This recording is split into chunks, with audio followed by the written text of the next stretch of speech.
যে কারণে ট্রাম্পকে $1 কোটি ক্ষতিপূরণ দিল মাস্ক। ক্যাপিটল ভবনে দাঙ্গার অপরাধে ট্রাম্পের টুইটার অ্যাকাউন্ট বন্ধ করা হয়েছিল, তারই ক্ষতিপূরণ দিচ্ছেন এক্স এর মালিক ইলন মাস্ক। 2021 সালে এর সিইও ছিলেন জ্যাক ডরসি। ওই বছর 6 জানুয়ারি ক্যাপিটল ভবনে আক্রমণ চালিয়েছে ডোনাল্ড ট্রাম্পের অনুগামীরা।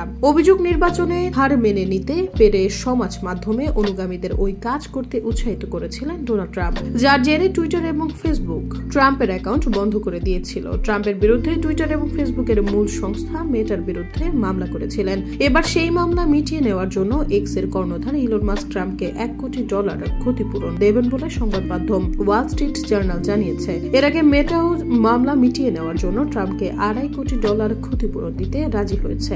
গত জানুয়ারি মাসে মেটা এ বিষয়ে সম্মত হয়েছে বলে জানা গেছে। 2020 সালে দ্বিতীয়বারের জন্য প্রেসিডেন্ট নির্বাচনের লড়াইয়ে নেমেছিলেন ডোনাল্ড ট্রাম্প। তখন তিনি মার্কিন প্রেসিডেন্ট ছিলেন, কিন্তু নির্বাচনে জো বাইডেনের কাছে পরাস্ত হন ট্রাম্প। কিন্তু বেশ কিছুদিন পর্যন্ত হার স্বীকার করেননি ট্রাম্প। অভিযোগ সমর্থকদের উত্তেজিত করেছেন তিনি। তারই ফলস্বরূপ 2021 সালের 6 জানুয়ারি ক্যাপিটল ভবনে হামলা চালায় একদল রিপাবলিকান সমর্থক। ঘটনায় 140 জন পুলিশ কর্মী গুরুতরভাবে জখম হন।